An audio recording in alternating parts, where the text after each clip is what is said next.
జై శ్రీరామ్ అందరికీ నమస్కారం. వెల్కమ్ టు న్యూస్ అఖండ. నేను మీ కస్తూరి శ్రీధర్. మిత్రులారా, మన శత్రు దేశమైనటువంటి పాకిస్తాను ఏ మాత్రం సిగ్గు లజ్జా కూడా లేకుండా తీవ్రవాద శిక్షణ గురించి నిజం ఒప్పేసుకునింది. చూడండి ఎట్టునాదో వాళ్ళ పని. అంటే అదేందో పెద్దోళ్ళు ఏదో సామెత చెప్తారు, నలుగురు నవ్వితే మాత్రం మాకేం సిగ్గు అనేసి. అట్ట వీళ్ళు సిగ్గు లజ్జ అంతా కూడా ఈడ్చేశారనమాట.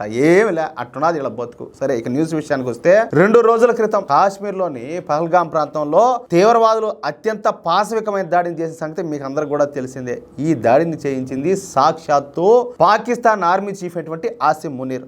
ఈ ఆసిమ్ మునీర్ ఇంతకు ముందు ఐఎస్ఐ చీఫ్ గా కూడా పనిచేసినాడు. ఆ సమయంలోనే మన సిఆర్పిఎఫ్ జవాన్ల మీద దాడి జరిగింది. ఉరిలోని సిఆర్పిఎఫ్ కాన్వాయ్ పైన ఈ ఆత్మాహుతి దాడిని ఈ ఆసిమ్ మునీరే చేయించాడు. ఆ దాడిలో 19 మంది సిఆర్పిఎఫ్ జవాన్లు అకారణంగా చనిపోయినారు. అందుకు బదులుగానే మనం 2016లో పాకిస్తాన్ పైన సర్జికల్ స్ట్రైక్స్ చేసినాం. ఈ సర్జికల్ స్ట్రైక్స్ లో 70 మంది వరకు తీవ్రవాదులు చనిపోగా మరో 9 మంది పాకిస్తాన్ సైనికులు చనిపోయినారు. ఇక అప్పుడు మళ్ళీ పాకిస్తాన్ ఈ భారత్లో మరో తీవ్రవాద దాడిని నిర్వహించింది. ఇకపోతే మొన్న పహల్గాంలో ఈ పాకిస్తాన్ మన భారత్లో మరొక తీవ్రవాద దాడిని అయితే నిర్వహించింది. ఈ దాడిలో 26 మంది అమాయక హిందువులు చనిపోయినారు. ఇక దెబ్బకు దెబ్బ తీయాలని చెప్పేసి మన భారత ప్రభుత్వం అయితే యోచిస్తుంది. అందుకు తగిన ఏర్పాట్లు కూడా చక్కచక్క చేసుకుంటా పోతున్నారు. దేనికి దానికి అంతా కూడా ఈ ఆయుధాలను సిద్ధం చేసుకోవడం అంతా కూడా ఏర్పాట్లన్నీ కూడా చక్క అయిపోతున్నాయి. ఏమి జరుగుతుందో తెలియడం లేగానే అదేంటంటారు చూడు, ఏది తుఫాన్ రావడానికి ముందు అంతా కూడా ప్రశాంతంగా ఉంటుంది అన్నట్టు. ఆ విధంగా చూసేదానికి ఏమో నీరు గప్పి నిప్పు మాదిరి అట్టున్నదనమాట. కానీ రేపు ఒక్కసారిగా ఈ పాకిస్తాన్ మీద కన్నా విరుచుకు పడిందంటే భారత ఆర్మీ ఇంక వాళ్ళకి దిక్కు దివానం లేకుండా పోతారు, సర్వనాశనం అయిపోయేట్టుగా ఉన్నారు. ఆ విధంగా ప్లాన్ చేస్తున్నాడు నరేంద్ర మోడీ. సరే, దీంతో భారత్ పాకిస్తాన్ల మధ్య తీవ్రమైనటువంటి ఉద్రిక్త పరిస్థితులు ఏర్పడినాయి. దీంతో ఈ ఉద్రిక్త పరిస్థితులపైన చర్చించడానికి స్కై మీడియా అనే అంతర్జాతీయ మీడియా పాకిస్తాన్ రక్షణ శాఖ మంత్రిని ఒక ఇంటర్వ్యూ చేసింది. ఈ పాకిస్తాన్ రక్షణ శాఖ మంత్రి పేరు వచ్చేసి ఖవాజా ఆసిఫ్.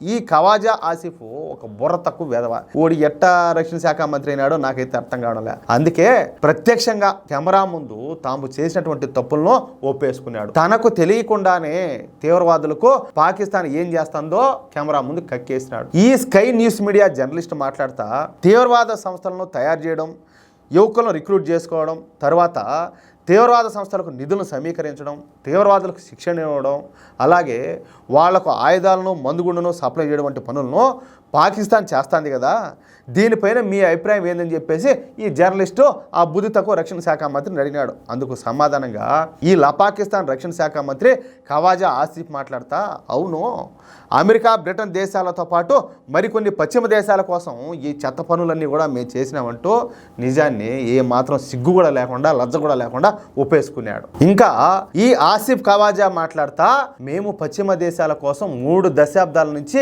ఈ పనులన్నీ కూడా చేస్తున్నాం. అయితే అది పొరపాటు అని చెప్పేసి మాకు తర్వాత అర్థమైంది. 1980 దశకాలలో సోవియట్ యూనియన్ ఆఫ్ఘనిస్తాన్ ఆక్రమించుకునేది. ఆ సమయంలో మేము సోవియట్ యూనియన్ కు వ్యతిరేకంగా అమెరికాతో చేతులు కలిపి ఈ తీవ్రవాదాన్ని అయితే సృష్టించినాం. ఏదే చూడండి, ఒకసారి ఆలోచించండి. లేదంటే మా పాకిస్తాన్ ఈ పాటికి ఒక అభివృద్ధి చెందిన దేశంగా ఉండేది. అప్పుడు భారతదేశమే మా దగ్గరికి వచ్చేది. కలలుగను రా పనుకుని కలలుగను. అప్పుడు మా దేశంలో పేదరికం అనేది ఉండేది కాదు, మేము గొప్పగా ఉండేవాళ్ళం, మాకు తిరిగి అయితే ఉండేది కాదంటూ ఈ ఖవాజా ఆసిఫ్ యాళ్ళే ఎచ్చులన్నీ కూడా బతికినాడు. పైకి ఈ ఎచ్చులన్నీ కూడా దొబ్బినప్పటికీ లోపల వణికి సస్తా ఉంటాడు. ఎందుకంటే మనోళ్ళు ఎట్ట ఏర్పాట్లు చేస్తారో మీకు కూడా తెలుసు కదా. ఏ క్షణంలో ఏం జరుగుతుందో కూడా తెలియదు. పాకిస్తాన్లో అయితే కనీసం ఎవడన్నా తింటున్నాడా నిద్రపోతున్నాడా అనేది కూడా అర్థం కాకుండా ఉన్నది. అంటే అట్టుందనమాట. ఎప్పుడు వచ్చి భారత్ వచ్చి మన మీద దాడి చేస్తుందో, ఏ విధంగా దాడి చేస్తుందో అన్నట్టు దిక్కు దివానం లేకుండా తెలియకుండా అర్థం కాకుండా. ఇకపోతే మిత్రులారా, మీకు అర్థం అవుతుంది కదా ఈ పాకిస్తాన్ ఎంత దిగజారిపోయిందో. ప్రతి ఒక్కటి కూడా ఉండంగా అందరికి కూడా అర్థం అవుతూ ఉంటుంది. కాబట్టి ఈ దిక్కుమాలినటువంటి దేశం చేసేటువంటి దిక్కుమాలిన పనులను ప్రతి ఒక్కరికి తెలియజేయడానికి ఖచ్చితంగా ఈ న్యూస్ను నలుగురికి షేర్ చేయండి. అలాగే ప్రతి ఒక్కరు కూడా మీ యొక్క అమూల్యమైన అభిప్రాయాలను ఖచ్చితంగా కామెంట్ చేయండి. ఇంకో విషయం ఏంటంటే, ఇంతవరకు మీరు కనుక మన ఛానల్ సబ్స్క్రైబ్ చేసుకున్నట్లయితే ప్రతి ఒక్కరు కూడా మన ఛానల్ సబ్స్క్రైబ్ చేసుకోండి, సపోర్ట్ చేయండి ప్లీజ్. జై శ్రీరామ్.